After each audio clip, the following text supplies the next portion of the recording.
Muito boa tarde, minha gente, muito boa tarde, Bela Manaus.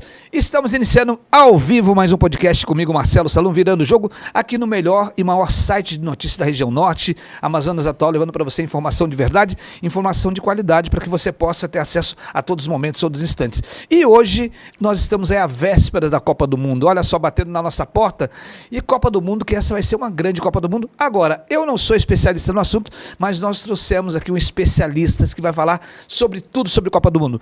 Teófilo Benarrosa estará conosco nessa tarde falando sobre os mistérios da Copa do Mundo, aqueles dados interessantes, aquilo que ninguém sabe, mas só ele sabe e vai trazer à tona pra gente. Mas tudo isso, um oferecimento de IBVV na tela com você.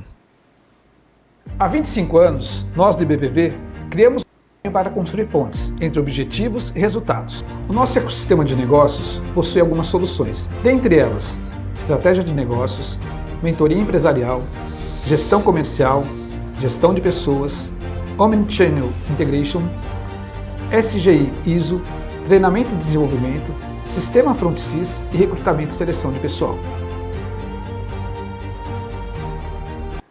O IBVV é uma empresa de consultoria e treinamento que está à disposição para que possa modelar o seu negócio, levar soluções e, sobretudo, pautar em 3 pilares. A primeira é tracionar o seu negócio, acelerar o seu negócio, gerar faturamento. A segunda é eliminar riscos e a terceira é diminuir custo. Entre em contato com a gente pelo 985 90 4300. Isso dito, nosso tema de hoje, a Copa de todas as Copas.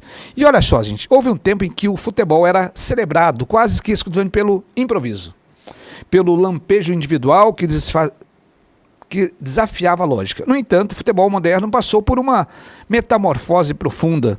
Entramos na era da precisão. Hoje, cada passo dado no gramado, cada linha de passe e cada decisão tomada sob pressão são mapeados, quantificados e transformados em inteligência. O campo de jogo tornou-se um tabuleiro de xadrez dinâmico, onde o talento bruto ainda é essencial, mas é a execução estratégica baseada em dados que separa os campeões dos coadjuvantes. O improviso não morreu, ele foi refinado pela ciência do desempenho. E para falar dessa ciência tão bacana, tão legal que é o futebol, que é a Copa do Mundo, eu tenho aqui o prazer de receber o jornalista Teófilo de Mesquita. Tudo bem, Teófilo? Tudo bem, Marcelo? Boa tarde a todos que nos acompanham pelas redes sociais do Amazonas Atual e do Virando o Jogo. Vamos conversar bastante aqui. E o Teófilo é amazonense, é de Manaus, radialista, inscrito na Associação dos Cronistas e Locutores Esportivos do Estado do Amazonas. Iniciou em redações de jornais em 21 de agosto de 1989 no Diário do Amazonas. Trabalhou também nos extintos Folha Popular e Povo do Amazonas. Ação independente nas editoriais de esporte, cidade, política e geral. Em rádios trabalhou na Amazonas FM, CBN, Central Brasileira de Notícias, nos anos de 1990. Em 2001, participou do grupo que fundou a rádio comunitária no bairro Amazonino Mendes. Como comentarista esportivo, atuou nas rádios Rio Mar e A Crítica, além da própria rádio comunitária. Apresenta a série especial Atual na Copa, com números e curiosidades de todas as edições de mundiais da FIFA de 1930 a 2026.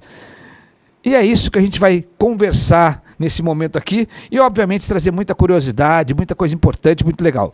É importante dizer que ele também participou de transmissões de campeonatos amazonenses, campeonatos brasileiros, Copas do Brasil, Copa Norte Sub-20 em Belém e, em 2015, a Copa São Paulo de em 2016. Em portais, trabalhou no Amazonas Atual em 2022 a 2024. Atualmente apresenta a série especial Atual na Copa, com números e curiosidades que nós vamos deslumbrar e vamos quantificar e falar aqui. Teófilo, a primeira pergunta que eu tenho para você, depois de estudar todas as Copas, o que mais te surpreendeu nessa jornada histórica que você tem ao longo dos anos? Bom, realmente a Copa, ela exerce um fascínio, né? E uma coisa que ela é de 4 em 4 anos, um evento que começou da persistência de um francês chamado Jules Rimet, né? E o que mais me impressiona é exatamente essa secularidade. O primeiro evento foi de 1930, no Uruguai, porque o Uruguai era bicampeão olímpico de 24 e 28. Né? Então a Copa ela carrega na sua natureza essa questão do espírito olímpico. Perfeito. E só que destinado exclusivamente ao futebol. E o que mais me impressionou foi essa longevidade. Já estamos aí há praticamente beirando o centenário de mundiais, e a evolução. Teófilo, você vê, por exemplo, a gente está aí dentro de a gente está nas vésperas de iniciar e realmente é algo que contagia as pessoas, né? Até alguns dias atrás, né, tinha aquele clima, será que vai ter Copa do Mundo? Depois vai ter Copa do Mundo, né? Aí sai a lista, sai as seleções que vão participar da Copa. Depois vieram as convocações. E mesmo assim as pessoas ainda estavam um pouco incrédulas, um pouco afastadas. Mas parece que agora o negócio está fervilhando, parece que todo mundo agora está pensando em Copa do Mundo. Nós já andamos pelas ruas de Manaus e a gente percebe as pessoas ali enfeitando as ruas, né? As pessoas já com a camisa do Brasil, a bandeira brasileira exposta. Esse enfurecer, essa vibração, isso é um fator preponderante da Copa do Mundo. Como que você vê isso quando se inicia este tão famoso campeonato? Mas antes de você responder, eu vou virar a nossa ampulheta do tempo para que ela possa nos nortear. E você que está do outro lado, você internauta, você telespectador, fique atento que a gente vai falar muito sobre Copa do Mundo. Tenho certeza que você está ansioso, está todo mundo querendo ver a bola rolar. E é sobre isso que a gente vai conversar. Enfim, então, como que você vê esse momento e essa vibração? Transcende de quê? Exatamente. A Copa, ela é um evento único, né? Como eu falei há pouco, nasceu com o mesmo espírito olímpico, mas na Olimpíada, onde há dezenas de esportes, de competições e, logicamente, mais atletas e pessoas envolvidas, não tem tanto essa paixão, não tem tanto esse chama que a Copa tem, claro, muito em razão do futebol, né? Você falou na sua introdução que hoje a ciência ela avança no futebol, o futebol já tem um viés científico muito grande, mas ele é também muito passional. O futebol ele é apaixonante. E essa paixão, por incrível que pareça, nos últimos anos, Marcelo, ela parece que tem se restringido muito ao Amazonas. O Amazonas se destaca nacionalmente e até mundialmente com as suas famosas ruas ornamentadas. É interessante isso, né? Porque as pessoas, gente que a gente conhece, que mora em Curitiba, que mora em São Paulo, que mora no interior de São Paulo, que mora em Minas Gerais, poxa, aí tem uma rua famosa. Então, assim, corrobora com o que exatamente você está falando. E por que a gente tem esse espírito maior? Pois é, porque recentemente eu conversando, a partir da série atual na Copa, né, um amigo meu do Rio de Janeiro, quando nós fizemos a entrevista com Viola, sábado, lá na Rua da Alvorada, um amigo meu se impressionou. Ele disse, no Rio de Janeiro não está tão animado, né? Nós vimos aí esses dias seguidos uma emissora, acho que pode falar o nome, né? A emissora que transmite os jogos da Copa em primazia, que é a Globo, está com aquele Copa nas ruas. Quando a gente vê a ornamentação da Rua de São Luís, a ornamentação da Rua de Recife, é que nós temos a noção do quanto o amazonense se envolve nesse capricho de fazer a ornamentação das ruas. Eu, por exemplo, a minha primeira experiência em ornamentação de rua foi na Copa de 82. Eu mudei para a Cidade Nova em 81, e em 82, aquela coisa comunitária, aquela coisa da vizinhança unida. Nós varávamos madrugadas fazendo pintura no asfalto e subindo bandeirinha. Só que era só bandeirinha verde e amarela. Não tem essa excelência de hoje, onde se confeccionam verdadeiros painéis, né? Sim. Tanto na pintura do asfalto, como na cobertura com as bandeirolas. Isso e essa coisa é muito amazonense. Isso é muito legal, que acaba que por trás desse movimento Copa do Mundo, que a gente vai falar bastante aqui, tem a questão do comércio, tem a questão, né, que isso daí acaba acelerando o varejo, acaba trazendo aí, né, novos empreendedores, aqueles pequenos empreendedores. Eu estava vendo hoje mais cedo em algumas reportagens que tem gente lá se preparando na Rua da Copa, né, que vai vender o churrasquinho, que vai vender a cerveja gelada, que vai vender a água, que vai vender a ornamentação, que vai vender lá a corneta, que vai, enfim, todo esse aparato de instrumentos aí, de acessórios, de adereços, acabam sendo movimentados nesse momento. E aí, deixa eu te perguntar, existe uma Copa que tenha mudado para sempre a história do futebol?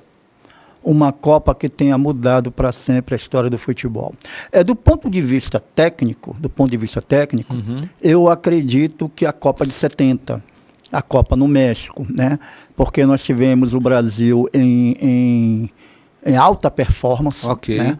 Foi uma Copa em que estava em disputa na final contra a Itália, a Taça Jules Rimet. E pelo regulamento da Taça Jules Rimet, que a denominação dela só surgiu em 50 na Copa do Brasil. Até então ela era a Taça do Mundo. Perfeito. Mas a partir de 50 a Taça Jules Rimet, que foi o fundador da FIFA e o idealizador das Copas.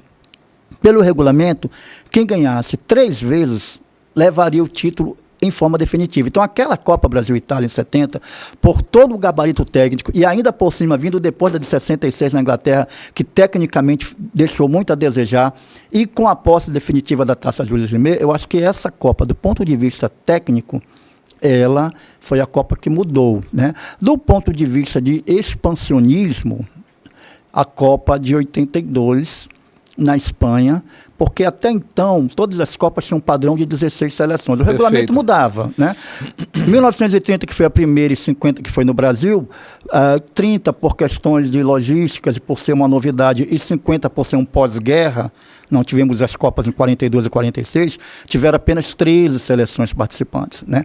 E até 78 o padrão era 16. A partir da Espanha, em 82, a FIFA experimentou uma fórmula com 24 seleções, que depois mudou para 32, e agora chega, como você bem chama no podcast de hoje, a Copa das Copas, porque é uma Copa pela primeira vez com 48 seleções participantes, e pela primeira vez com 3 sedes, que são Estados Unidos, México e Canadá. A única sede compartilhada até então havia sido 2002, Japão e Coreia do Sul, quando o Brasil conquistou o último título, quando fomos pentacampeão. Gente, olha só que legal, isso aqui é a verdadeira IA da Copa do Mundo, né? O Teófilo é a verdadeira IA da Copa do Mundo, que o homem sabe todos os números, todos os dados. Teófilo, o Brasil é o único pentacampeão mundial. Qual conquista que você considera mais emblemática da seleção brasileira? Aquela que você fala assim, poxa, e aí, emblemática? E por quê, né? E por quê? Qual que você acha mais emblemática? Eu considero um empate entre duas, né? É muito difícil escolher entre duas. Nós temos 5, que foi 58. 58 tem uma história maravilhosa, porque não queriam escalar o Pelé e o Garrincha, achavam que o Pelé era muito novo e o Garrincha era inconsequente, e a partir do 3º jogo mudou completamente o conceito de futebol no mundo, com Pelé e Garrincha, tanto que a maior invencibilidade em Copas é do Brasil, com 11 jogos, num período que Pelé e Garrincha atuavam juntos. Veio de 58 até 66, nós estreamos em 66 vencendo a Bulgária, e depois tivemos 2 derrotas para a Hungria e Portugal. Então, essa derrota da Hungria foi que quebrou a nossa série invicta. E depois tivemos 62, né, que foi a confirmação de uma geração, o fiasco de 66 eliminado na primeira fase, e 70. Por que 70 é uma das emblemáticas? Perfeito. Porque foram 7 jogos, e o Brasil ganhou os 7 jogos. Mais do que isso. Desde 1970, que perdura um recorde que ninguém consegue quebrar. Jairzinho, furacão da Copa, ponta direita, né? No Botafogo ele era 10, mas na seleção virou ponta direita 7. Marcou o gol em todos os jogos. É o único jogador até hoje que tem essa marca e perdura desde 70. Olha que legal. Além de ser campeão, disputou todos os 7 jogos e marcou gol em todos os 7 jogos. E se iguala com 2002, também no aspecto que o Brasil disputou 7 jogos, ganhou 7 jogos, teve ali a questão da primeira Copa compartilhada, Japão e Coreia do Sul, brasileira acordando de madrugada para ver futebol, fascinado e tal. Teve a questão que o Luiz Felipe Scolari usou um esquema com 3 zagueiros, algo que só o Lazzaroni havia tentado, mas com o líbero na Copa de 90, nós fomos eliminados nas oitavas, vexatoriamente pela Argentina. Com tanta gente defensiva, o Maradona arrancou, saiu driblando todo mundo, botou o Canija na cara do gol e voltamos mais cedo para casa. Então, mas com 3 zagueiros, sem ser o líbero, mas com 3 zagueiros mesmo, foi o Filipão. E tem mais um detalhe de 2012 que merece ser assim citado como algo que entrou, que foi pela primeira vez houve um confronto entre as 2 maiores potências do futebol até então, inclusive numericamente, né, que foi Brasil e Alemanha. O Brasil havia jogado em 74 contra a Alemanha Oriental, que ainda existia, mas a Alemanha, a ocidental, que era forte, ou a unificada, que se tornou mais forte, a primeira vez que eles se enfrentaram foi em 2002, decidindo o título, e o nosso Ronaldo Fenômeno foi lá e acabou com eles.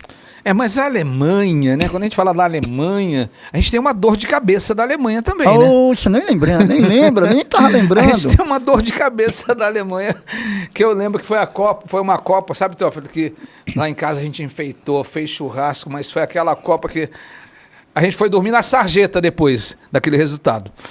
E mudando um pouco, sei que isso é bom a gente deixar de lado, eu vou fazer igual o Zagallo, vou isolar isso daí, que eu estou muito confiante nessa Copa do Mundo. E deixa eu te perguntar aqui uma coisa. O que você acha que mudou no futebol brasileiro desde o último título em 2002? Olha, Marcelo, e quem nos acompanha, a minha opinião é que infelizmente essa mudança foi para pior. Né? Nós tivemos, em praticamente todas as Copas vencidas, e em outras, como a de 82, muita entrega dos jogadores. Perfeito. Muita entrega. E em 2002 éramos penta, chegamos na Copa da Alemanha em 2006 para defender o título, e foi ali que começa a ter sinais muito claros, né, de que no ambiente da seleção havia muito oba-oba. Foi uma Copa na Alemanha, o Brasil ficou no período preparatório numa cidade, num ducado, chama Ducado, na Alemanha, eu acho, né, muito pequeno, de poucos habitantes, e era uma festa. Havia, se você for procurar aí pelo YouTube, a invasão, a imagem dos jogadores treinando, a torcida invadindo, abraçando e tal. E aquilo contagiava os jogadores, contagiava, e a partir dali... Contagiava e subia na cabeça também, isso, né? E a partir dali eu acho que o Brasil meio que se perdeu. Em 2010, nós também, em 2010 fomos eliminados nas oitavas, em 2014...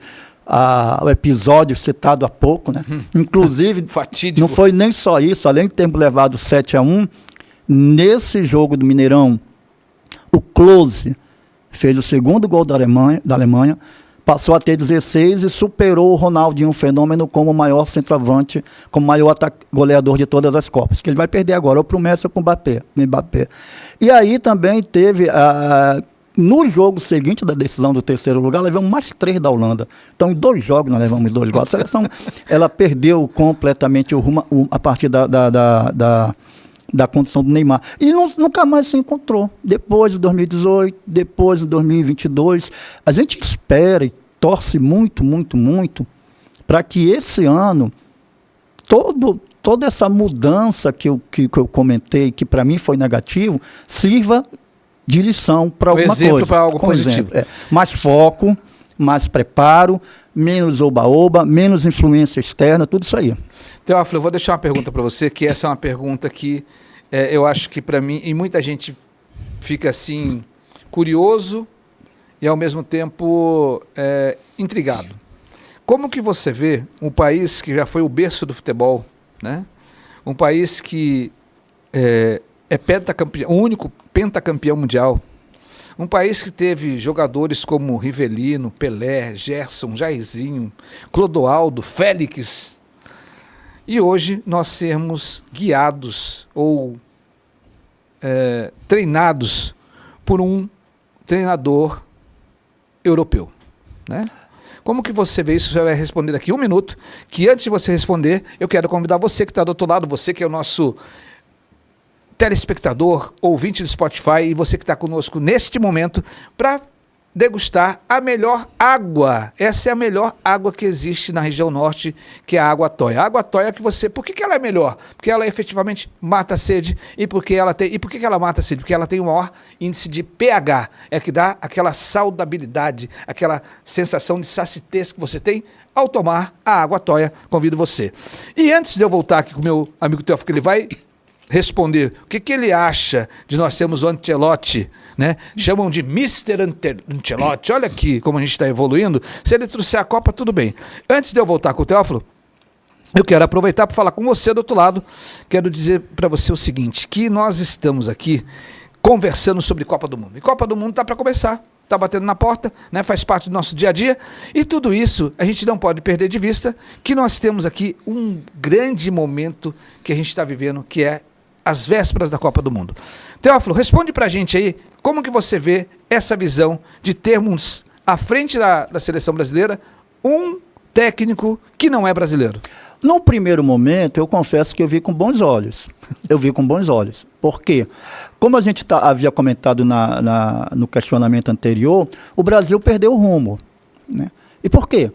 Porque treinadores que atuavam em clubes brasileiros, né, dirigindo jogadores que estão em outro patamar, disputam competições com outro glamour, né, uma Champions League. Perfeito. Né? Champions League não tem nada no Brasil, em termos de evento futebolístico, que se compare à Champions League, nem as grandes ligas, a Liga na Inglaterra, o Campeonato Espanhol.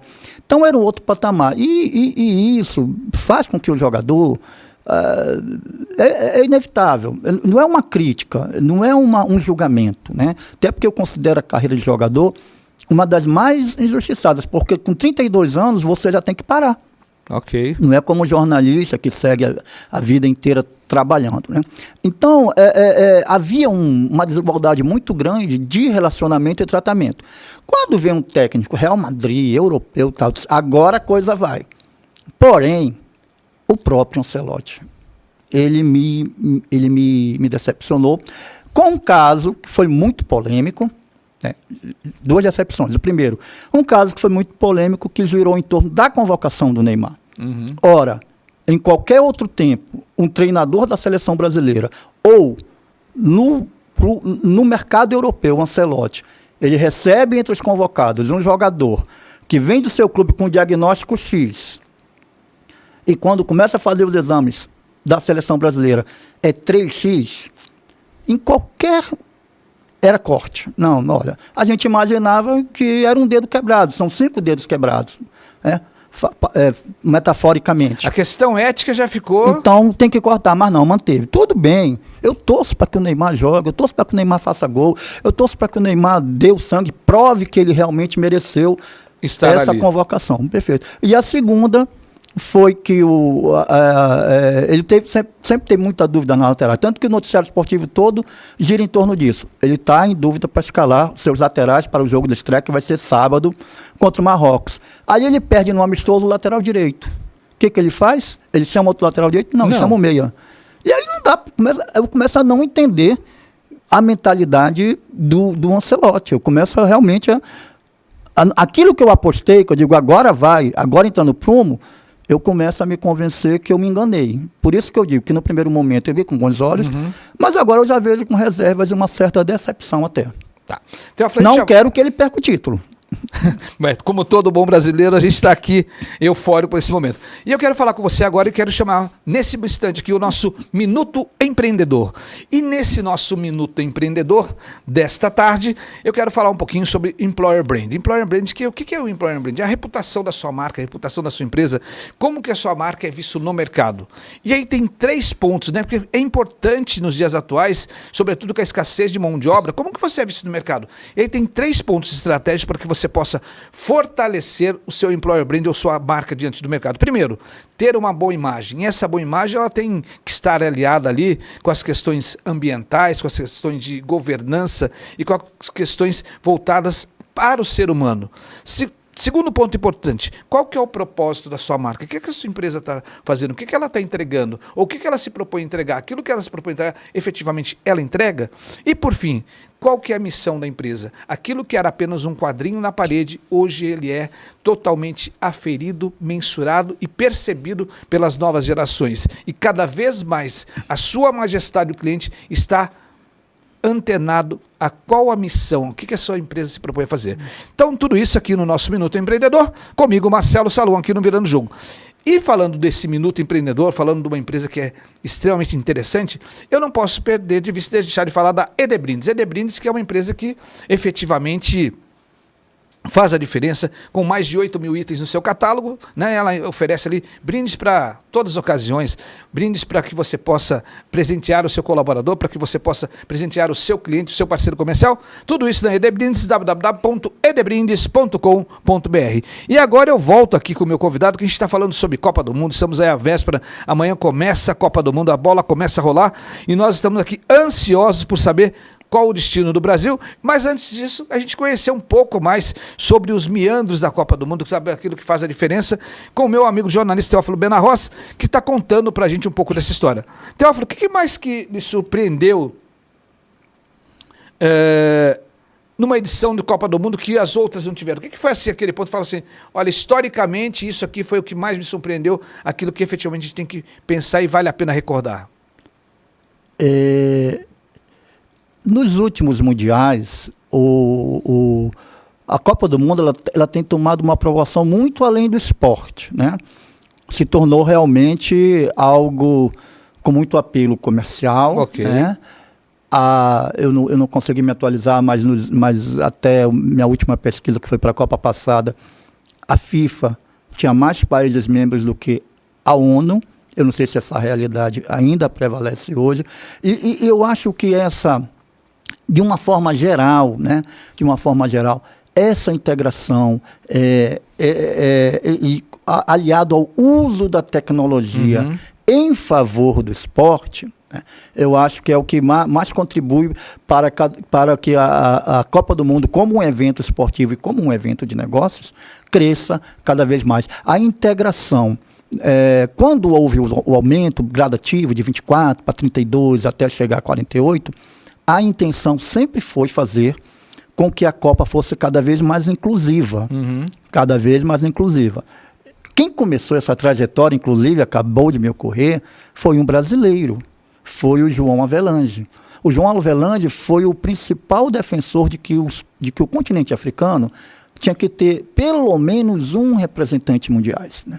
E ele, na Copa de 70, como presidente da CBD, ele começou a trabalhar isso. Claro que ele era um visionário. Ele não era só um entusiasta do futebol, ele era um visionário. E ele, em 72, realizou no Brasil um torneio chamado Mini Copa, ou Copa do Sesc Centenário da Independência, que comemorava 150 anos do Brasil. Manaus cediou, inclusive, 5 jogos dessa Mini Copa. Interessante. E a gente teve, além das seleções tradicionais, a final foi Brasil e Portugal no Maracanã. Nós vencemos por 1-0, eu não me lembro se o gol agora foi do Gerson ou se foi do Jairzinho, mas vencemos por 1-0. Acho que foi do Jairzinho. Aí veio a Iugoslávia, Portugal, Colômbia, e ele trouxe um combinado africano. Ele não conseguiu trazer uma seleção da África, mas ele trouxe uma seleção continental, assim como ele trouxe uma seleção continental das Américas. E isso foi o trampolim, tanto para que a Copa do Mundo ampliasse, né, essa democratização na participação, assim como também serviu de trampolim para que ele chegasse à FIFA. Eu não me lembro, acho que foi em 74 que ele chegou à presidência da FIFA. Hoje nós temos uma Copa do Mundo com 9 seleções africanas, com 8 seleções asiáticas. Antigamente, a Austrália e a Nova Zelândia disputavam quem iria para a vaga. Perfeito. Agora as duas estão representando a Oceania na Copa do Mundo, né? A Europa tem 16. Pode até se pensar em ampliar, porque a Europa, em razão das transformações geopolíticas, hoje tem, né, Uzbequistão, Turquistão e por aí vai. Poderia até ter mais representantes, mas é quem tem mais representantes com 16 seleções, e a Itália está de fora. Teófilo, por que é a Copa de todas as Copas? A Copa de todas as Copas... Está todo mundo assim empolgado, álbum de figurinha, shopping center movimentado. Como você bem colocou aqui em Manaus, as ruas estão já enfeitadas, esse clima, todo mundo aguardando. Eu tenho alguns dados de alguns amigos que frequentam e outros que têm em bares. O último amistoso, agora domingo, contra o Egito, né, já estava lotado. Galera parada assistindo o jogo ali, né, aquela corrente humana em torno do Brasil. Desculpa, perdoe, conclua, desculpa. Por que é a Copa de todas as Copas? Antes de eu entrar no que eu penso que justifica o termo a Copa de todas as Copas, tem gente se mobilizando para ver o jogo de abertura da manhã. México e África do Sul. Não somos mexicanos, não somos sul-africanos, mas estamos, inclusive, em os bares, preparando os ambientes para ver. Porque é uma Copa que a gente já citou, mas vai repetir, pela primeira vez disputada em 3 países. Okay. É uma Copa pela primeira vez disputada com 48 seleções. É uma Copa que vai proporcionar às seleções com menor possibilidade de ir adiante uma classificação à segunda fase. Nós temos, Marcelo, 12 grupos de 4 seleções, o que totaliza 48 participantes. Perfeito. Para a segunda fase, vão passar 32 seleções. 66,66% das seleções que disputam a Copa vão se classificar para a segunda fase. Por que 32? Porque facilita o afunilamento. De 32 faz 16, de 16 faz 8, de 8 os 4 semifinalistas até a grande final, né? Então, algumas seleções, por exemplo, o Brasil está no grupo de... Brasil, Marrocos, Haiti e Escócia. Se o Haiti, de repente, aprontar contra a Escócia, o Haiti passa para a segunda fase. O Haiti nunca ganhou um jogo em Copa do Mundo. Teve uma vez na Copa do Mundo, nunca ganhou. 3 jogos, 3 derrotas. Eu sei que 4 jogos nós estamos garantidos. 4 jogos nós estamos... Porque não é possível que a gente consiga... Sim, aí classifica os 2 melhores de cada grupo, que dá 24. E dentre os 12 que terminaram em terceiro lugar... Os 8 com melhor campanha passam. Não é possível que o Brasil, dentro desse grupo, não se qualifique para a segunda fase. Eu acho que os 4 primeiros jogos garantido, a gente está garantido. Agora, concordo. depois é uma outra história. Depois então, toda essa conjuntura, né, a expectativa de uma seleção que nunca venceu uma partida na Copa do Mundo, mas pode projetar uma classificação à segunda fase, porque o regulamento é extremamente... generoso, levando 32 seleções para a segunda fase, o gigantismo, todas essas situações, embora tenha gente que queira atrapalhar também, né, toda essa festa preparada pela FIFA, justifica o título, né, que tem sido usado mundialmente, a Copa das Copas. Para mim, a Copa das Copas vai ser a de 30, porque estaremos comemorando o centenário da primeira edição no Uruguai, em 1930. Então, daqui a 4 anos, cabia melhor o título de Copa das Copas. Mas, já está aqui, então vamos levar adiante. Teófilo, eu vou te pedir um minutinho para mim falar com o meu telespectador, com o meu internauta do outro lado, mas eu já volto com você, mas eu quero deixar uma pergunta para você. Nós temos 2 fatores aí que me chamam muita atenção. Primeiro, a seleção do Irã, que tem um visto de 24 horas, então eles estão alojados no México, e eles só podem viajar para os Estados Unidos, né, e passar 24 horas e depois ter que retornar para a base. Então isso para mim é um ponto que pode ofuscar a Copa do Mundo. E o segundo, que a gente já teve um árbitro de uma seleção, não me recordo qual, que já voltou, que não pode nem passar. Isso é, né? Perfeito. Não pode nem passar. Eu quero que você comente sobre isso, qual a sua visão, qual a sua percepção, e o que isso pode influenciar de maneira negativa na Copa do Mundo. Enquanto o Teófilo prepara aqui a resposta para dar para a gente essa enciclopédia, essa IA do Brasil, eu quero falar com você sobre uma dica de livro super legal, que é quais jogadores brasileiros atuais podem ser protagonistas na Copa de 2026. E aí isso é discutido pelo Ronaldo Elal.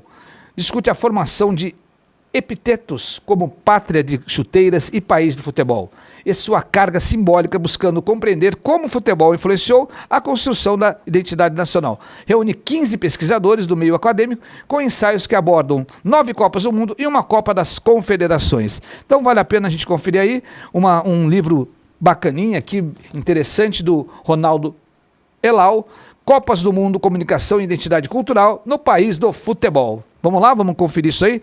E isso tudo, obviamente, num oferecimento aqui do nosso parceiro FrontSys. A FrontSys, que é um sistema de gestão que está na palma da sua mão. Você tem um RP que você tem ali. A gente está falando aí de mudança de carga tributária, a gente está falando toda hora de mudança, transformação e de tomada de decisão em dados. Então você tem que ter a FrontSys, que é um sistema órgão, que você tem gestão financeira, gestão de negócios, gestão de compras, gestão de estoque, gestão de serviços e gestão fiscal. Então, se você quer saber mais, quer ter a informação, se você quer decidir o seu negócio com um sistema de baixo custo e de alta produtividade, entregando para você informação de verdade, entre em contato pelo 98590-4300 e nós enviaremos para você um dos nossos representantes para que ele possa conversar com você e falar sobre FrontSys, o sistema de gestão que faz toda a diferença. Eu vou voltar aqui, né, nesse bate-papo maravilhoso que a gente está tendo sobre Copa do Mundo, para falar com o meu convidado especial, que é o jornalista Teófilo Benarros, que conhece uma verdadeira IA das Copas do Mundo. Toda a informação que a gente imaginar, ele tem aqui de pronto, né? Tudo guardado na memória. Esses dias eu estava vendo aqui a coleção de livros que ele tem falando sobre o assunto. É um estudioso milimetricamente em cada detalhe. E aí, Teófilo, o que você vê desse momento que a gente vai ter início da Copa, mas a seleção do Irã com restrição, um árbitro que já voltou para casa, como que você vê isso? O que pode ofuscar a Copa do Mundo? Já manchou, na minha visão já manchou, porque era até previsível. Era até previsível, em razão do conflito bélico que está ocorrendo entre Estados Unidos e Irã, em razão das diversas tentativas frustradas de acordo de paz, até de cessar-fogo, era muito previsível, mas extrapola o campo esportivo.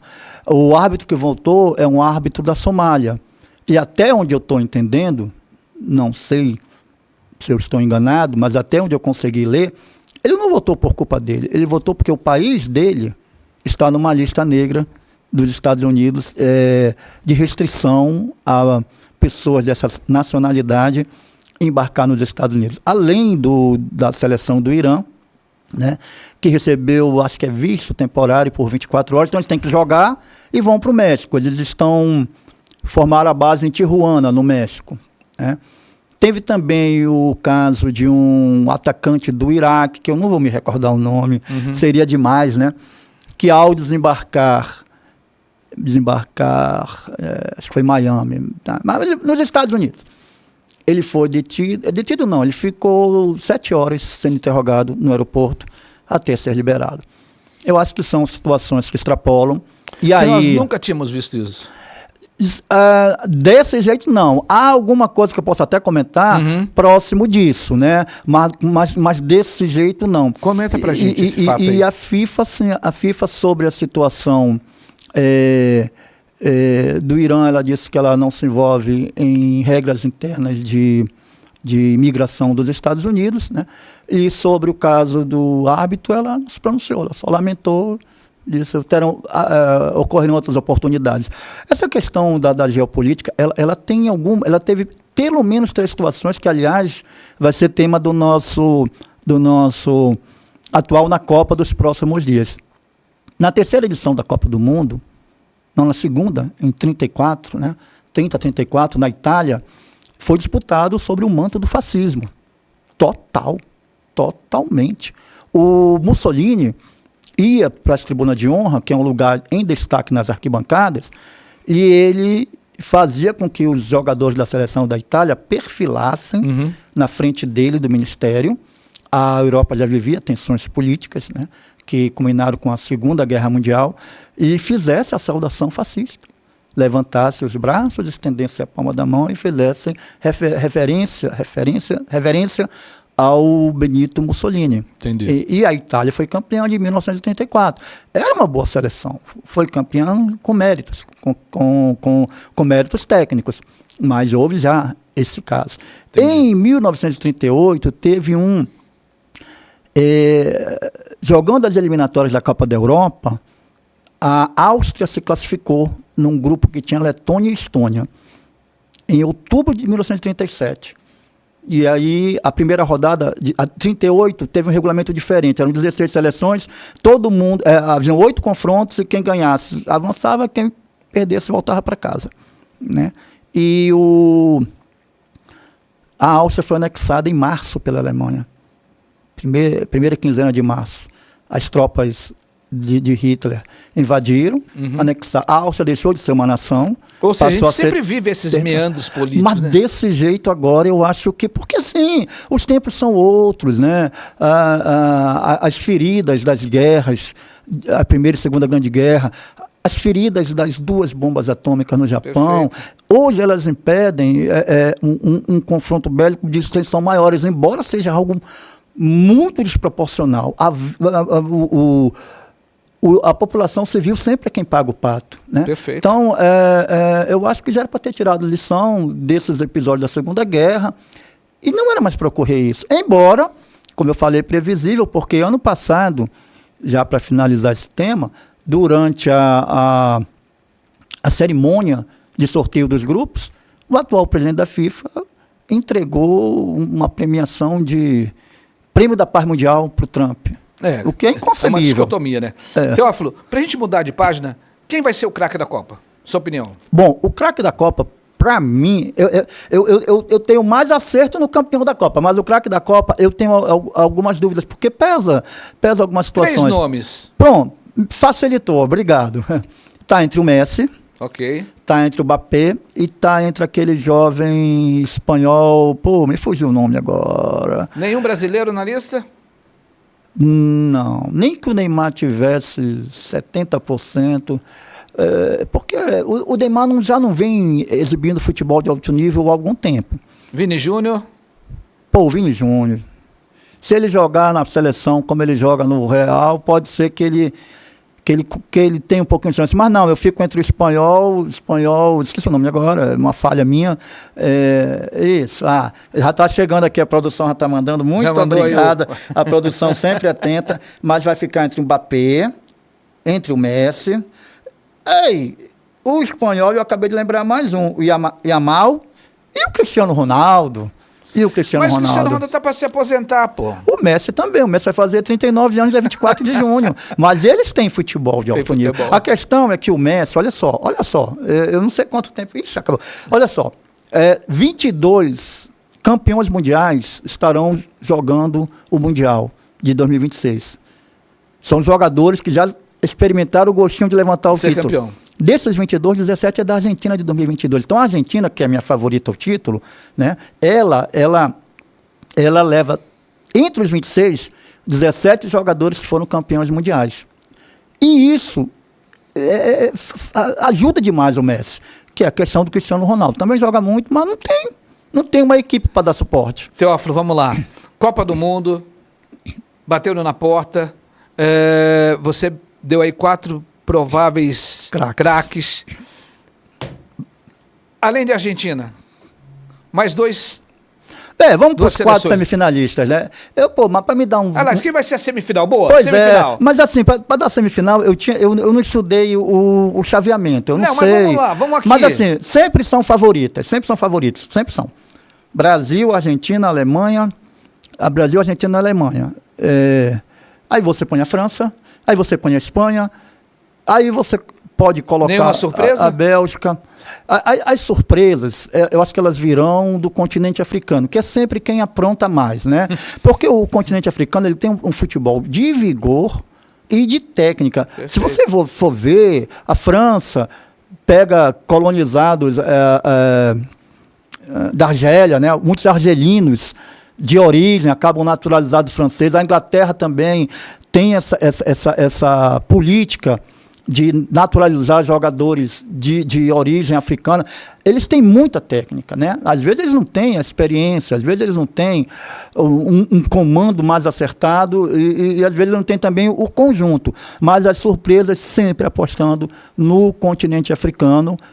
E aí, só para voltar lá, Argentina, Alemanha, Espanha e Holanda. Pronto. Argentina, Espanha, Alemanha e Holanda. O Antelote está nos ouvindo, está nos assistindo e acabou de dar uma mensagem que nós vamos estar entre os 4. Mas eu prefiro não criar expectativa e ter uma surpresa boa do que criar muita expectativa e me decepcionar mais uma vez. Perfeito. Tá entendendo? Legal. Teófilo, agora a gente vai para um quadro aqui que é vai e vem, para a gente poder fechar o nosso podcast, tempo estourado. Vamos lá, o que é mais importante?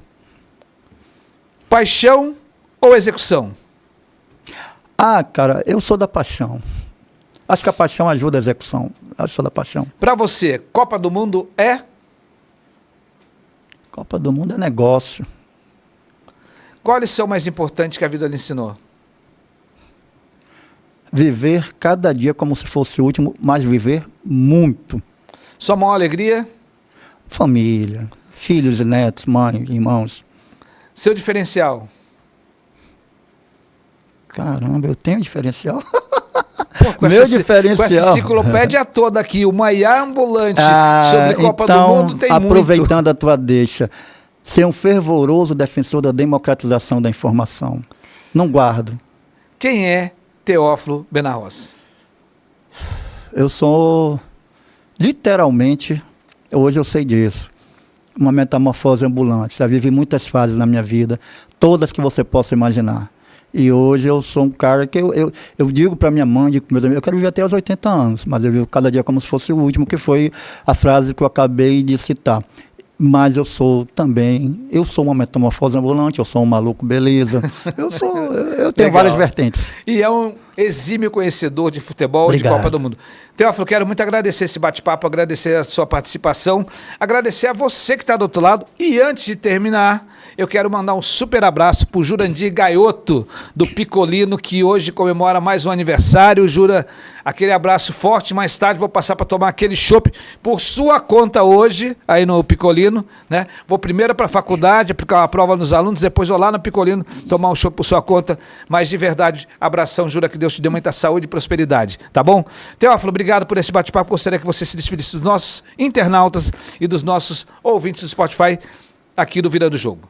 Eu acho que eu estava com uma adrenalina tão alta que só agora eu tenho noção do que é sentar nessa cadeira e participar desse podcast, principalmente porque eu vi isso nascer. Eu estava aqui na redação, na exibição do primeiro programa, dos primeiros programas, saí da redação e voltei. Eu fico muito, imensamente grato, Marcelo, você e sua equipe, pelo Nós é que convite. Eu estou agradecemos. muito emocionado. Agora que eu estou me dando conta da façanha que eu alcancei. Sentar nessa cadeira e ser um entrevistado do Virando o Jogo. Nós é que agradecemos, episódio 145. Isso aí é obra do seu Valmir Lima, que está ali do outro lado, que hoje está tendo um privilégio. Ele agora só olha de longe, né? Não entra mais no estúdio. Vai entrar se a gente ganhar a Copa, Mas brincadeiras à parte. Teófilo, mais uma vez, obrigado pelo seu conhecimento, obrigado pela sua companhia e obrigado a você que está do outro lado por estar conosco nessa tarde. Próxima semana, mais um episódio comigo, Virando o Jogo aqui, direto do Amazonas Atual. E, gente, Copa do Mundo tá aí, vamos assistir, vamos torcer. Vale a pena ser brasileiro, vale a pena, com certeza, carregar essa camisa pelo espírito de ser brasileiro na Copa do Mundo.